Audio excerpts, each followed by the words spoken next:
अस्सलाम वालेकुम। पेश खिदमत है नावल बानो। इसकी मुसन्निफ़ा हैं रज़िया भट्ट। इसे आपके लिए पढ़ा है अदनान रऊफ राजपूत ने।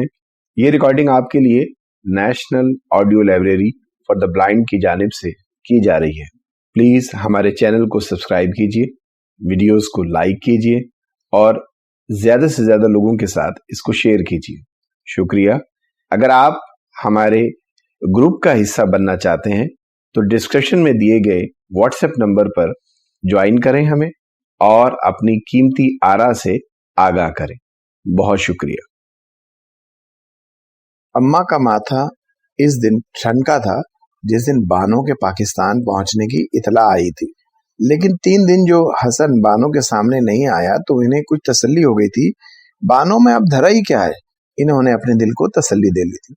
लेकिन इस दिन बानो की बेहोशी में जिस तड़प जिस इस्तराब का हसन ने मुजाहरा किया था वो तशवीश के कई पहलू लिए हुए था। इस दिन के बाद तो हसन ने जैसे अपने आप को हर पाबंदी से अलग कर लिया था। सुबह शाम दिन और रात की तमीज के बगैर बानो के साथ रहा। हसन का जुनून जूं जूं बढ़ रहा था, अम्मा की तशवीश में बला का इजाफा होता जा रहा था। अब मजार पर फातिह खानी के लिए आने वाले भी खत्म हो गए थे। बानो के आने से चंद दिन के लिए अपनों परायों में जो हलचल हुई थी अब खत्म हो चुकी थी। जिंदगी अपने मामूल पर आ गई थी। अम्मा भी अब मरने वालों से ज्यादा जीने वालों के बारे में सोचने लगी थी। बानो से जिस इल्तफात, जिस मरवत और जिस मोहब्बत से पेश आई थी वो अब उनकी से दो चार थी। अम्मा का रवैया बानो से बदल सा गया था। अम्मा मिसाली माँ तो होंगी लेकिन मिसाली औरत हरगिज ना थी। बानो से सिर्फ इतनी हमदर्दी थी कि वो लुट पुट चुकी थी। इस खून माजी के मुस्तकबिल का इन्होंने कभी नहीं सोचा था। रात अपनी खूब रू भतीजी का ख्याल सताता था जो एक दौलतमंद बाप की बेटी थी, जो जहेज की सूरत में इतना कुछ लाने वाली थी कि अम्मा की बरसों की तमन्नाएं पूरी होने का यकीन था।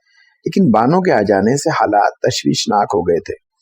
इनकी तरह हसन भी बानो के लहू लुहान माजी को नजरअंदाज करके इसके मुस्तकबिल से बेखबर हो जाता तो शायद वो बानो को बखूबी गवारा कर लेती। लेकिन अब तो दीवाने के तेवर बता रहे थे, हालात अच्छे नहीं। इस दिन बानो की बेहोशी ही में हसन की मदोशियां क्या कम थी, जो आज बानो को यूं हसन के सीने से लगकर आंसू बहाते देख लिया। बस गजब ही में तो आ गई, बड़बड़ करते बावर्ची खाने में पहुंच गई। बरकती लगन में प्यास काट रही थी। जमाना साज थी, मालिक क्या के हाँ में हाँ मिलाकर जाती मुफाद का हीला इसे आता। मुझे तो पहले ही पता था मर खप गई थी, जाने कहां से आ टपकी। अब मैं कहाँ की रही, भतीजी ना होती तो बात भी थी। क्या हुआ बीबी जी, जाके देख लो तुम भी अपनी आंखों से, क्या मजे से सर सीने से लगाई खड़ी है। कौन बीबी जी? ए है वही दीवानी जो 10 को दीवाना करके बिठाए। मैं जैसे जानती नहीं हूँ इस लड़के को, तो देखो इतना बेबाक हो गया है। जो दर्द हसन और बानो का मुश्तरका था, अम्मा को इससे क्या वास्ता। बरकतें हाँ में हाँ मिला के इसके इश्तिहाल में और आग लगाती रही। शामत आमाल इसी दिन सुल्ताना का खत आ गया। सफिया के खत के जवाब में इसने अम्मा को खत लिखा था। ढके छुपे अल्फाज में अपने खदशे भी जाहिर किए थे। अब्दुल रहीम को अचानक बाहर जाना पड़ा था, इसलिए वो खुद ना आ सकी। तफसीलन खत लिख दिया। सारे खदशात के पेश नजर इसने शादी की जल्द से जल्द तारीख मांगी थी। शाम हसन हमीद को रेलवे स्टेशन छोड़कर आया था तो अम्मा मुंह बनाए बैठी थी। खींची खींची तो वो कई दिन से थी। आज वो हसन से फैसला कुन बात करना चाहती थी। हसन हमीद को अलविदा कहकर आया था, इसकी तब्दीली पिशावर हो गई थी। हमीद की जरूरत इसे इन दिनों बहुत थी, वो इसे इखलाकी सहारे दिया करता। इसके चले जाने से यूं लग रहा था जैसे सारे बोझ उठाने को अकेला रह गया हो। कुछ बस मुर्दा, कुछ निढाल घर में दाखिल हुआ। अम्मा के कमरे के सामने से गुजरा तो जाने क्या सोचकर अंदर चला गया। आज हमीद भी चला गया। इसने थकी हुई आवाज में कहा। अम्मा के करीब ही पलंग पर बैठकर वो कुछ सोचने लगा। अम्मा सुल्ताना का खत ले आई। ये क्या है? सुल्ताना का खत? क्या लिखती हैं? पढ़ लो। पढ़कर क्या करूंगा? हसन जी खत पढ़ लो, मुझे जवाब देना है। तो दे दीजिए, पढ़कर तुम ही बताओ क्या लिखो। हसन ने खत पकड़ लिया, गौर से अम्मा की तरफ देखा। इसके चेहरे पर ममता की शफीक का पर तो ना था, अम्मा की तेवरों से वो बहुत कुछ समझ सकता था। ऐसा बच्चा भी तो ना था। 29 साला जहां दीदा आदमी था, जहां दीदा आदमी जिसके जहन के हर गोशे पर तल्ख तरीन तजुर्बों के वाजे निशान थे। खत पर सरसरी निगाहें दौड़ाकर खत पलंग पर डालकर वो उठ खड़ा हुआ। क्या जवाब दूं? अम्मा ने गुस्से से कहा। जवाब दे दीजिएगा। इसने भी इसी लहजे में जवाब दिया। क्या मतलब? अम्मा चें बेचें होकर बोली। अम्मा आप जानती हैं बानो आ चुकी है। इसने ठोस लहजे में कहा। आ चुकी हैं तो क्या हुआ? बानो नहीं आई, मेरी जिम्मेदारी आई है। तेरा दिमाग भी खराब हो गया इसके साथ। अम्मा मैंने अपनी जिंदगी बानो के लिए वक्फ कर दी है। नालायक, जो जी में आए कह दिए, मेरा फैसला अटल है। तू इससे शादी कर लेगा? वो 5 साल सिखों के पास रहकर आई है। अम्मा के लहजे में इस्तकरा था। हसन ने बड़े तहम्मुल से इनकी तरफ देखा। इनकी नजरें दुखी थी। चंद लम्हे चुप रहा। अम्मा नादिम सी हुई लेकिन बिफरी रही। अम्मा, हसन ने गहरी आ भर के कहा, बानो अजीम है। बानो मिल्लत के नाम पर लुट गई, पाकिस्तान के लिए कुर्बान हुई। इस फेल में इसकी जाती रजा तो ना थी। वो मजलूम है, काबिल रहम है। आप बस करो, अम्मा ने नाक मुंह छड़ाते हुए कहा। बानो ही का ख्याल है, राबिया का भी तो सोच। अम्मा राबिया जवान है, खूबसूरत है, अमीर माँ बाप की बेटी है, इसे अच्छे से अच्छा रिश्ता मिल जाएगा। लेकिन बानो को तो कौन कबूल करेगा? आप इसे बेटी समझकर सोचिए। इसने कैसे कैसे घाव खाए हैं, लेकिन मेरी नजरों में वो अब पाकीज़ा है। अम्मा फरिश्तों की तरह मासूम और हूरों की तरह पाकीज़ा। अम्मा चुप हो। गुस्से से काम ना बना तो प्यार मोहब्बत और मुलायमत से हसन को समझाना चाहा।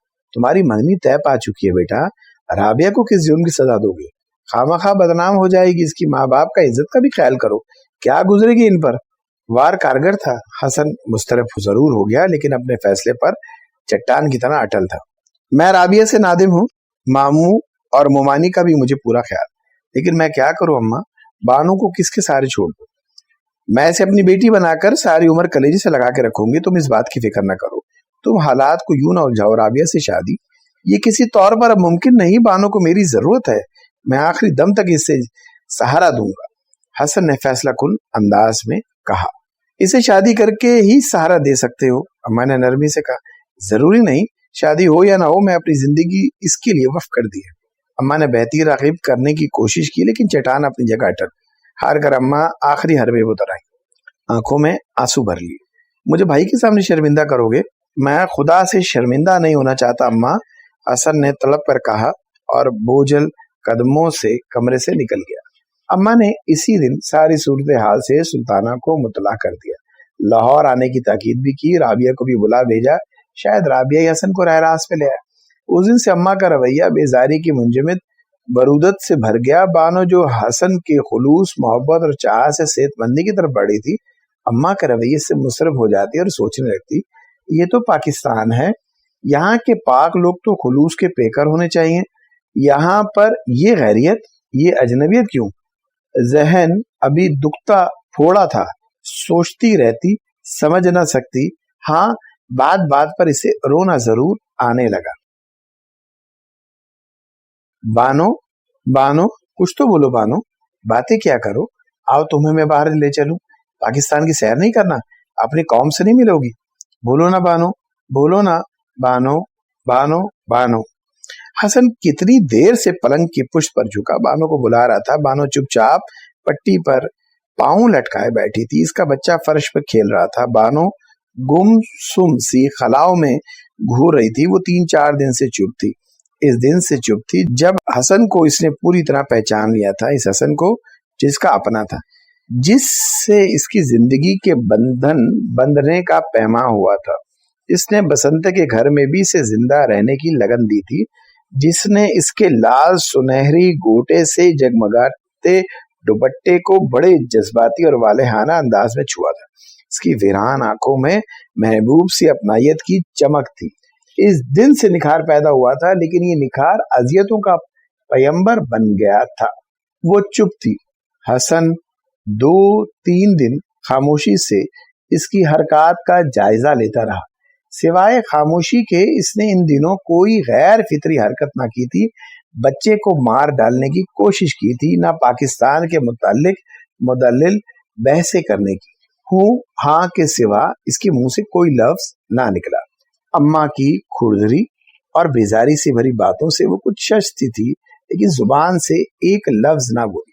ہاں آنسوؤں کے سیلاب ضرور بہائے تھے. آنسو صحت مندی کی دلیل تھے. حسن نے اسے روتے دیکھا تھا, چپ چاپ دیکھتا رہا. وہ اسے رونا دینا چاہتا تھا. وہ دیکھ رہا تھا کہ بانو جتنے آنسو بہا رہی ہیں اتنے ہی اپنے آپ میں لوٹ رہی ہیں. اس بات سے اسے قلبی اطمینان مل رہا تھا.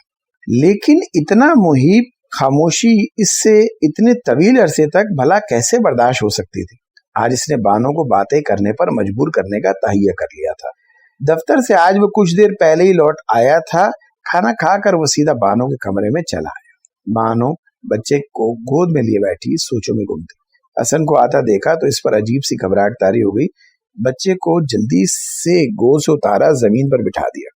حسن نے اس کی طرف دیکھ کر مسکرانے کی کوشش کی, لیکن وہاں تو مکمل سناٹا تھا. ادھوری سی مسکراہٹ سناٹے سے ٹکرا کر لوٹ آئی.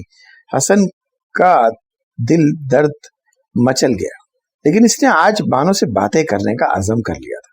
پلنگ کے تکیے کو پکڑ کر وہ قدرے بانو کی طرف جھکا, اسے بولنے پر آمادہ کرتا رہا, لیکن بانو کے ہونٹ پر محیب سی خاموشی کا تسلط تھا.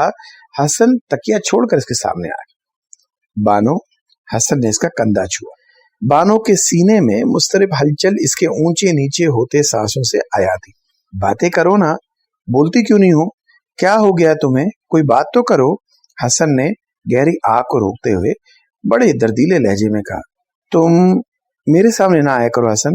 بانو کی آنکھوں میں دکھ, اذیت اور کرب نے بے چین کروٹیں لی, کالی کالی گھٹا میں گھلنے لگی. بانو. حسن کی چیخ گھٹ گئی. تم میرے سامنے نہ آیا کرو حسن, تم میرے سامنے نہ آیا کرو. بانو نے دونوں ہاتھوں سے چہرہ ڈھانپ لیا.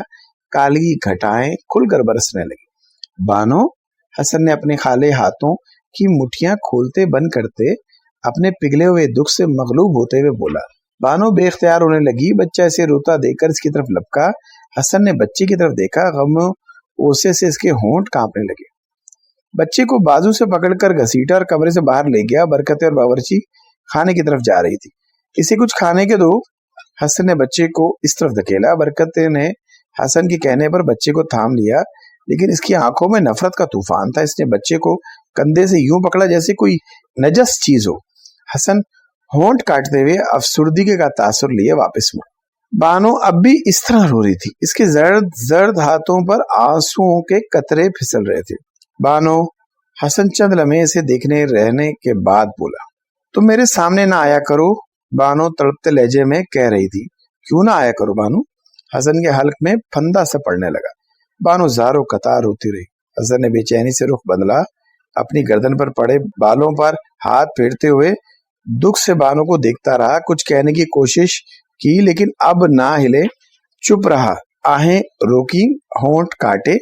کئی لمحے یوں گزر گئے, لیکن پھر اس نے ایک فیصلہ کن انداز میں آگے قدم بڑھایا. بانو, میں تمہارے سامنے نہ آیا کروں؟ اس نے آہنی لہجے میں پوچھا. ہاں. مسترب سا جواب تھا. کیوں؟ اس لہجے میں سختی کا عنصر تھا. تمہیں دیکھ کر مجھے اپنی نجات شدت سے محسوس ہونے لگتی ہے. حسن, تم میرے سامنے نہ آیا کرو. بانو. حسن چیختے ہوئے اس پر جھک گیا.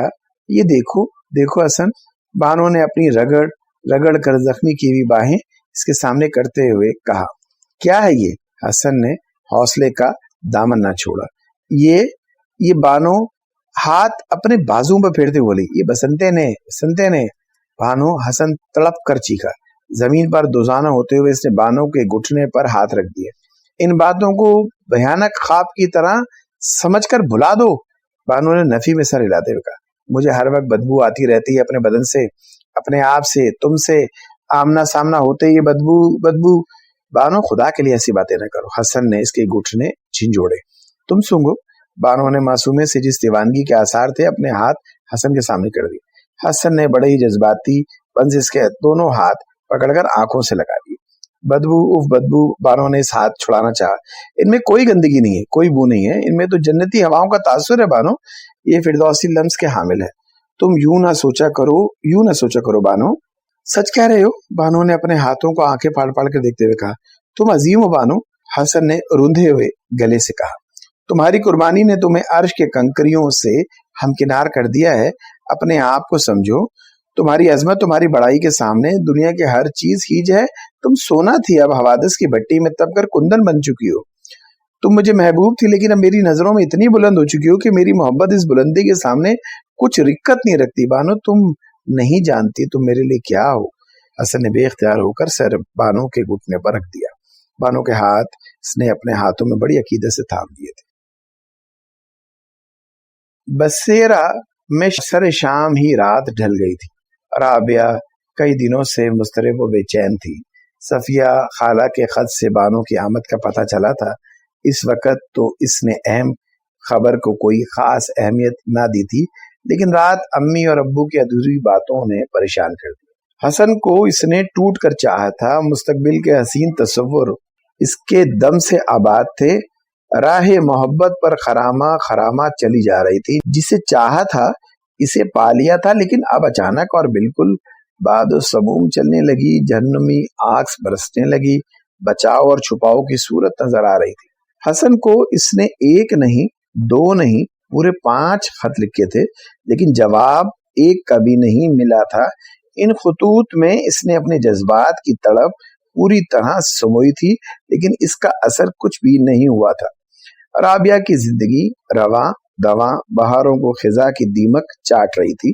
وہ روتی بھی تھی اور دل ہلا دینے والی آہیں بھی بھرتی تھی. زندگی ویران ہوئی جا رہی تھی. کوئی خط نہ دوش. دکھ تھا تو صرف اس بات کا کہ بانو سے پیار کے بندھن اتنے ہی ان ٹوٹ تھے، تو اس نے اس سے یہ ناتا جوڑا ہی کیوں تھا؟ اسے محروم ہی رہنے دیا ہوتا. پیار کی انوکھی اور انجانی راہوں پر قدم رکھتے ہی اسے لوٹا دیا ہوتا. رابعہ دن رات سوچوں میں گم رہتی. چہرہ اترا ہوتا، آنکھوں میں نمی ہوتی. جہیز کی تیاری ایک دم رک گئی تھی. سلطانہ بھی پریشان تر ہو رہی تھی. حسن کی اماں کو مفصل خط لکھا تھا، لیکن اس کا جواب جو آیا تھا، اس نے جہاں رابعہ کے ڈگمگاتے حسین خواب منہدم کر دیے تھے، وہاں سلطانہ کی تشویش بھی سچ ثابت ہوئی. اماں نے صاف صاف لکھا تھا کہ حسن ان کے ہاتھوں سے نکل گیا ہے. ڈانٹ اثر کرتی ہے نہ پیار. سلطانہ کی منت کی تھی جس طرح ہو سکے رابعہ کو ساتھ لے کر چند دنوں کے لیے آ جائے. اپنی مشکل کشائی اسی صورت نظر آتی ہے. رابعہ تو خط پڑھ کر اپنے کمرے میں چلی گئی. تکیے میں منہ چھپا کر بے قابو ہو کر آنسو بہاتی رہی، لیکن سلطانہ غصے میں پیر پٹکتی پوری کوٹھی میں گھومتے پھری. حسن کو جو چی میں آئے کہا. یہ کہاں کی شرافت ہے، کدھر کا دستور تھا؟ بانوں سے لاکھ عشق سہی، لیکن اصول بھی تو کوئی چیز ہے. یہ ایسے بندے تو نہیں جسے پرانے کپڑوں کی طرح اتار پھینکا جائے. عبد الرحیم کا کاروبار کے سلسلے میں 3 ہفتے کے لیے باہر گئے تھے. سلطانہ کو جو فیصلہ کرنا تھا خود ہی کرنا تھا. شام کو جب کچھ غصہ ٹھنڈا ہوا تو اس نے لاہور جانے کا پروگرام طے کر لیا. ساتھ رابعہ کو بھی لے جانا تھا. وہ سیدھی رابعہ کے کمرے میں آئی. رابعہ اپنے نرم ریشمی بستر پر بے جان سی پڑی تھی. آنکھیں متورم تھی، طبیعت بے طرح پریشان تھی. ادھورے خواب عالم میں تصور میں دیکھتے ہوئے بڑے ہی مضطرب اور بے چین ہو رہی تھی. کمرے میں بتی بھی روشن تھی. اترتے اندھیرے ماحول کو زیادہ ہی سوگوار بنا رہے تھے. سلطانہ چند لمحے خاموشی سے اسے دیکھتی رہی. رابعہ ماں کو دیکھ کر پلنگ پر بیٹھ گئی. اپنے دوپٹے کے کونے کو دانتوں تلے دبائے اس نے بے صدا سسکی بھری. میرا خیال لاہور جانے کا ہے رابعہ. سلطان کا دل بیٹی کی حالت دیکھ کر کٹنے لگا. رابعہ کچھ نہیں بولی، سر کچھ اور جھکا لیا. تم بھی چلو میرے ساتھ. رابعہ نے جلدی سے نفی میں سر ہلا کے ماں کی طرف دیکھا. اس کی آنکھیں ڈبڈبانے لگی. تجھے بھی جانا ہوگا رابعہ، سلطانہ نے فیصلہ کن انداز میں کہا. نہیں امی، میں نہیں جاؤں گی. رابعہ گھٹنوں پر سر رکھ کر روتی. سلطانہ چند لمحے پریشان سی کھڑی رہی، پھر رابعہ کے پاس بیٹھ کر پیار سے اس کی پشت پر ہاتھ پھیرنے لگی. اس وقت وہ تذبذب میں تھی، خود بھی سمجھ نہ پا رہی تھی کہ اسے کیا کرنا چاہیے. اس بات کو جیسے بھی ہو سمیٹنا پڑے گا، ورنہ ہم تو کسی کو منہ دکھانے کے قابل نہ رہیں گے. سلطانہ بڑبڑائی. امی. رابعہ بےتاب ہو کر ماں کی گود میں منہ چھپا کر رونے لگی. سلطانہ کا جی بھی برا ہوا، لیکن ضبط کیے رہی. بیٹی کی تسلی کے لیے اس کے منہ سے کوئی لفظ بھی نہ نکل سکا. رات رابعہ بھی نہ ہو سکی. حسن کے ساتھ گزارے ہوئے حسین لمحے تصور میں آگ لگاتے رہے. اس نے دل کے ساتھ ان لمحات کا تجزیہ کیا. اس سے محسوس ہونے لگا کہ حسن محبت کے اس کھیل میں اکثر بہک جایا کرتا تھا. بیٹھے بیٹھے مضطرب ہو جانا، باتیں کرتے کرتے کھو جانا، ہنستے ہنستے آنسو بن جانا، مسکراتے مسکراتے بے چین ہو جانا اس کھیل میں حسن کا معمول تھا. لیکن اس نے اس بات کو کبھی اہمیت نہ دی تھی. حسن کی محبت ٹوٹا ہوا بند تھی، پانی سیلاب کی طرح پھوٹ بہا تھا. رابعہ بیچاری معصوم سی لڑکی اس بہاؤ کے ساتھ بہہ گئی. بند ٹوٹنے کی وجہ پہ غور کیسے کرتی؟ سلطانہ نے آخری فیصلہ رابعہ کو بھی ساتھ لے جانے کا کیا، لیکن اس کی نسوانیت اس کی انا مانے تھی. سلطانہ نے حالات کی نزاکت اسے سمجھاتے ہوئے کہا، ابھی تو کچھ بھی نہیں بگڑا، ممکن ہے تمہارے جانے سے حالات خوشگوار صورت اختیار کر لیں اور تم اسے مجھ سے کچھ بھی نہ ہوگا امی. رابعہ نے افسردگی سے کہا، تم چلو تو صحیح، کوئی غیروں کے یہاں جانا ہے؟ اپنی پھپھی کے گھر جانا ہے. لیکن امی، لیکن کچھ نہیں، میں نے انہیں مجبور نہیں کر سکتی. امی، مجبور کرنا نہ کرنے کا سوال ہی کیا، ہماری عزت بھی کچھ ہے بیٹا، خواہ رسوائی اور جگ ہسائی ہوگی. حسن کو اس بات کا احساس ہونا چاہیے تھا. وہ جذبات کی روح میں بہنے لگا ہے، تم اسے کنارے لا سکتی ہو. رابعہ نے انکار کیا، لیکن سلطانہ نے اسے ڈانٹ دیا. رابعہ شش و پنج میں پڑ گئی، لیکن امی کے اصرار پر تیار ہو گئی، اور کچھ نہیں تو وہ حسن سے اپنی خطا تو پوچھ سکے گی جس کی وہ اتنی بڑی سزا اسے دینا چاہتا ہے. سلطانہ نے لاہور پہنچنے کی اطلاع بذریعہ تار دے دی. حسن اپنے کمرے میں عالم اضطراب میں چکر لگا رہا تھا، پریشان سے پریشان ہوتا جا رہا تھا.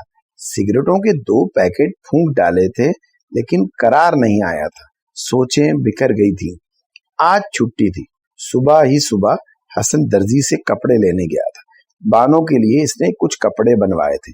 کپڑوں کے رنگ اور تاثر اس نے ماضی کے مرغزاروں سے چننے کی کوشش کی تھی. اس نے اپنی یادوں کے سہارے یہ کپڑے تیار کروائے تھے. ہلکے گلابی رنگ کا جوڑا بھی بنوایا تھا جو اس نے بانوں کو سلیم کی شادی کے موقع پر پہلی بار دیکھا تھا، اور پیازی ریشم کے پسلے لچھوں کا احساس جاگا تھا. اس نے زرد زمین پر ہلکے نیلے پھولوں والی قمیض بھی سلوائی تھی. اس کے ساتھ سفید ململ کا دوپٹہ بھی لیا تھا. بانوں کو مصلے پر بیٹھے دعائیں مانگتے اس نے تقریباً ایسے ہی کپڑوں میں دیکھا تھا. اس نے سفید بے داغ ریشمی جوڑا بھی خریدا تھا جو اس نے آخری بار بانوں کو پہنے دیکھا تھا. وہ خوشی کپڑے لے کر گھر پہنچا. ان دنوں اس کی پرخلوص محنت رنگ لا رہی تھی. بانوں کو وہ ماں باپ اور محب بن کر پیار دے رہا تھا. اس کے پیار، شفقت اور جان سوز محبت نے بانوں کی ذہنی حالت پر بڑا خوشگوار اثر کیا. وہ اب بہت کم بہکتی، حالات کو سمجھ سکتی تھی. خاموش اب بھی تھی، لیکن اس خاموشی میں دیوانگی نہیں، فرزانگی تھی. اماں کا رویہ اب قدرے سمجھنے لگی تھی. جوں وہ سرد مہری پر اتر رہی تھی تو اسے اپنی کم آئے گی، اپنی بے بسی کا احساس زیادہ ڈسنے لگا تھا. کسی وقت تو اسے یوں محسوس ہوتا جیسے اس کا دم گھٹ جائے گا، لیکن اب دم گھٹ بھی جائے تو اسے بڑی سعادت کیا ہوگی. پاکستان کی مٹی میں ملنا ہی تو اس کی سب سے بڑی لگن تھی. حسن کپڑوں کا لفافہ لیے صحن میں آیا. اماں غسل خانے سے نکل رہی تھی. یہ کیا ہے؟ انہوں نے دھیمے لہجے میں پوچھا. کپڑے ہیں اپنے؟ جی نہیں، بانوں کے ہیں اماں. اماں کے ماتھے پر خون سی شکن پڑی، لیکن دنیا داری جانتی تھی. خوش ہونے کی کوشش کرتے ہوئے بولی، یہ تم نے اچھا ہی کیا، اس کے پاس کوئی کپڑا ہی نہیں ہے. میرے ڈھیلے ڈھالے کپڑے پہنتی اچھا نہیں لگتا. میں سوچ رہی تھی کہ تمہیں کہوں. میں نے آپ کی سوچ پہلے ہی محسوس کر لی، حسن نے آہستگی سے کہا. اماں کے ماتھے کی شکن سے وہ کچھ بے چین سا ہو گیا تھا. لاؤ میں اسے دے آؤں. اماں نے حسن سے کپڑے لینے چاہے. نہیں اماں، میں خود اسے دوں گا، حسن نے پختہ آواز میں کہا. اماں کے چہرے پر ناگواری کی لہر دوڑی. ہاتھ میں پکڑا تولیہ صحن کے ایک طرف رکھے سٹینڈ پر پھیلانے کو مڑ گئی. حسن نے اندر جانے کو قدم اٹھایا. حسن، اماں نے اسے پکارا. جی، وہ سعادت بندی سے رکتے بولا. یہ کپڑے دے کر میرے پاس آنا. کیوں اماں، کچھ کام ہے؟ ابھی کہہ دیجئے. اماں بے حد سنجیدہ نظر آ رہی تھی. چہرہ گھما کر انہوں نے حسن کی طرف آئینی نظروں سے دیکھا. تم نے آخری کیا فیصلہ کیا؟ کیسا فیصلہ اماں؟ اپنے مستقبل کا. حسن سوگوار سی ہنسی ہنسا. اماں کے ماتھے پر شکنیں پڑ گئی. اماں، حسن کپڑوں کے لفافے کو سینے سے لگاتے ہوئے مستحکم آواز میں بولا. क्या एक ही बात मुझे हर रोज दोहरानी पड़ेगी? तो तुमने अटल फैसला कर लिया है। अम्मा की आवाज में बला की चुभन थी। अम्मा ने संजीदा और पुरवकार आवाज में कहा, खुद किए जाने वाले फैसलों और खुद ब खुद हो जाने वाले फैसलों में फर्क होता है। अम्मा ने माथे पर शिकने डालकर बेतकल्लुफी से इसे देखा। अम्मा, बानो ऐसा फैसला है जो खुद ब खुद हो गया, इसमें अब तरमीम हो सकती है, ना इसे फतह किया जा सकता है। चेहरे पर आहन और फौलाद का तासुर लिए इसने अम्मा को देखा। अम्मा का बस न चलता था कि उसे झिझोड़ कर इस फैसले पर नजरसानी का कह सकती। हसन अम्मा के रवैये से बेचैन और उदास नजर आने लगा। बानो के लिए कपड़े लाने की खुशी मजरूह हो गई। थके थके कदमों से वो बानो के कमरे में गया। बानो गुसल खाने में बच्चे को नहला रही थी। सफिया के पोते के कपड़े जो इसने कल शाम भेजे थे बच्चे को पहनाने के लिए करीब रखे थे। हसन की आवाज पर चौंक कर इसने बच्चे को छोड़ दिया। बानो आजकल अजीब व गरीब शशो पंज में थी। ये बच्चा इसके लिए तशवीशनाक मसला था। अब वो कदरे हवास में आ चुकी थी। बच्चे का वजूद सोचों पर बार रहता। वो उसे देखते हुए सोचों में गुम रहती। ये बसंते का बच्चा था। इसके आलाम की कहानी थी, जबरो इस्तबदाद की निशानी थी, लेकिन जो कुछ भी था इस बच्चे को इसने अपने वतन से जन्म दिया था। ममता बेमजहब होती, लेकिन इस ममता के बरमला इजहार से भी डरती थी। हसन ने इसे जो सहारा दिया था ये बच्चा इस पर गिरा बार था। इसने हसन की आंखों में इस बच्चे के लिए नफरत और कहर की झुलसार देने वाली आग अक्सर महसूस की थी। वो खुद भी इससे अपने वजूद से अलग करना चाहती थी, लेकिन कर ना सकती थी। जब वो ऐसा सोचती तो इस वक्त वो बानो ना होती, सुंदर को सिर्फ माँ होती। माँ। अम्मा का रवैया भी बच्चे से जालिमाना सा था। नफरत और कराहत के इजहार में पेश थी। किसी को हाथ लगाता तो बानो के एहसासात का ख्याल किए बगैर बरकत को फौरन बर्तन मांझ कर पाक करने का हुक्म दे देती। चारपाई पर चढ़ जाता तो धक्का देकर उतार देती। किसी हद तक इस रवैये पर हक बजाने भी थी। इस बच्चे से इन्हें क्या लगाव हो सकता है?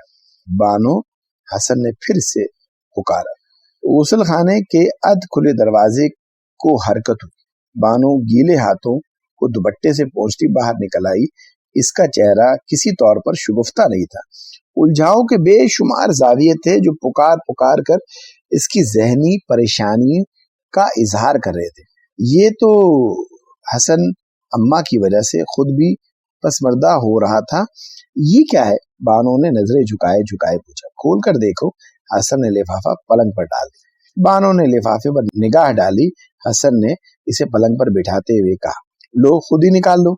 बानो ने लिफाफे से कपड़े निकाले। गुलाबी जोड़ा, जर्द नीलो फूलों वाली कमीज, सफेद रेशमी जोड़ा। हसन ने मुस्कुरा कर इसे देखा। याद करो, ये कपड़े तुमने किस किस मौके पर पहने थे? बानो टुकर टुकर इन कपड़ों को यूं देखने लगी जैसे इनसे मानूस हो। पहचानती हो इन्हें? हसन ने इंतहाई शौक से इसे देखते हुए कहा। लेकिन वो इन कपड़ों की फटी फटी नजरों से देखते हुए खुदा जाने कहाँ खो गई थी। इसके चेहरे पर दर्द कर्ब के ऐसे तूफान थे कि हसन तड़प गया। इसे अपनी गलती का उस वक्त शिद्दत से एहसास हुआ। ये तो जख्मों के मुंह पर नश्तर घोलने के मुतरादिफ है। इसकी हालत से बेखबर इन कपड़ों को आंखों फाड़े देख रही थी। अपने जर्द हाथों से इन्हें छू कर देख रही थी। बानो, हसन ने इसका कंधा छुआ। बानो ने अपनी वीरान सी आंखें इसकी जानिब उठाई। ये कपड़े? हाँ बानो। हसन ने मुस्कुराने की तमाम कोशिश की। क्यों लाए हो? पहनो ना इन्हें। बानो ने नफी में सर हिलाया। क्यों बानो? हसन बानो के सामने पलंग की पट्टी पर बैठ गया। इन्हें पहन कर भी वो बानो नहीं बन सकूंगी जिसे तुम तलाश कर रहे हो। बानो ने दुख से कहा। बानो, मुझे मेरे हाल पर छोड़ दो। उठने को थी बानो। हसन ने जल्दी से इसका हाथ पकड़ा, बिठा लिया और गुलाबी कपड़े बानो को थमाते हुए बोला, मेरी ख्वाहिश है बानो, तुम ये कपड़े पहनो। बानो ने बेचैनी से फिर नफी में सर हिला दिया। वो वीरान नजरों से इन कपड़ों को देख रही थी। यादें तल्ख तल्ख तरीन होने लगी थी। बानो, मेरी बात नहीं मानोगी? हसन ने इसकी आंखों में उदासी से देखा। हसन, मैं वो बानो हूं नहीं, इसने दुख की तेज धार किसी आवाज में कहा। बानो, तुम बानो हो, मेरे लिए इतना ही काफी। हसन ने इसकी आंखों में झांका। मैं बानो नहीं हूं, मैं इस बानो का मजार हूं। बानो की आंखों में धूल फैलने लगी। पगली, हसन यूं हंसा जैसे हल्क में आंसू उतर रहे हों। मट्टी के ढेर में रूह फूकने की कोशिश फजूल है, इन मज़ारों को बड़बड़ाई, हम मज़ारों से अकीदत रखने वाले लोग हैं। हसन ने प्यार से इसकी ठोड़ी को छुआ और फिर हिम्मत मुश्तमा करके बोला, चलो उठो, तुम्हें कितनी बार मना किया, पिछली बातों को इस तरह ना सोचा करो, माजी मर जाता है, हाल से इसका कोई राब्ता नहीं। बानो मुस्कुराई, यूं जैसे जहां बल मरीज के चेहरे पर घटे सांसों का तार होता है। हसन को यूं लगा जैसे इसका दिल सीने में ही इस दुख से फट जाएगा। गुसल खाने में बच्चा नल के नीचे पानी से खेलते हुए ऊट पटांग आवाजें निकाल रहा था। बानो ने धीरे धीरे सर घुमाया और गुसल खाने के अध खुले पट से अंदर देखने लगे। हसन ने जल्दी से इसकी ठोड़ी पकड़कर इसका चेहरा अपनी तरफ घुमा दिया। पीछे लौट कर देखने के बजाय आगे देखा करो, हसन ने बड़ी संजीदगी से कहा। बानो की दुखी मजरू नजरें हसन की तनोमन नजरें से मिली। इसकी आंखों में आंसू झिलमिलाने लगे। इसने दोनों हाथों से चेहरा छुपा लिया। हसन मुस्तरफ सा इसे देखने लगा। गुसल खाने में नहाते नहाते बच्चे को जाने क्या सूची भागता हुआ कमरे में आया और एक जस्त मारकर पलंग पर चढ़ गया। रेशमी कपड़े इसके बदन से टपकते पानी से गीले हो गए। कमबख्त, हसन ने घसीट कर बच्चे को पलंग से उतारा। इसकी आंखों में शोले भड़कने लगे। इसे यूं लगा जैसे किसी मजार के मुकद्दस गिलाफ को इसने नजस कर दिया। बच्चा रोने लगा। बानो ने बच्चे को थाम लिया। मैं सोच रहा हूं इसे किसी यतीम खाने में दाखिल करवा दिया जाए, हसन ने बड़बड़ाते कहा। जब तक ये तुम्हारे साथ चिपका रहेगा तुम अपने आप में ना लौट सकोगी। हसन, बानो की आवाज थरथरा गई। खुदा जाने ये थरथराहट खुशी की थी या इख्तलाज की। बानो सख्त बेचैन थी और हसन इससे भी ज्यादा मुस्तरब। अपने कमरे में आकर वो पुरसुकून ना हुआ था। अभी अपनी इन्हीं सोचों में गलता था कि बरकते तार का लिफाफा लेकर आ गई। अम्मा ने तार पहले ही डाकिए से पढ़वा लिया था। ये क्या है? तार कहाँ से आया है? कराची से। हसन ने जल्दी से तार खोल कर पढ़ा। बरकते वापस चली गई।